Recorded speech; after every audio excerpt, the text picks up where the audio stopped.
স্টেজটা দেখি কে কে বসে আছে। দেখো স্টেজটা কিন্তু মাঠের পূর্ব প্রান্তে, আর আমি আছি স্কুলের সাইডে মাঝামাঝি জায়গাতে। সাগর মান্ডি দূর থেকে শট এবং গোল। সাগরের সেই দুর্ধর্ষ শট প্রান্তে, আর আমি আছি স্কুলের সাইডে মাঝামাঝি জায়গাতে।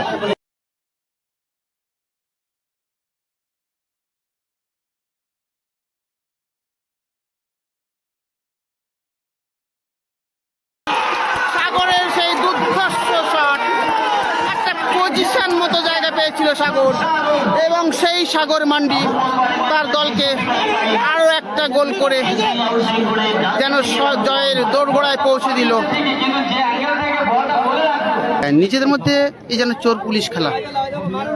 আরো একবার সাগর, গোল কি আসবে? উঁচু করে বাঁচানো বল, এবার কিন্তু পোস্টে লেগে গিয়েছে, পোস্টের উপর দিয়ে ঘষে বেরিয়ে গেছে।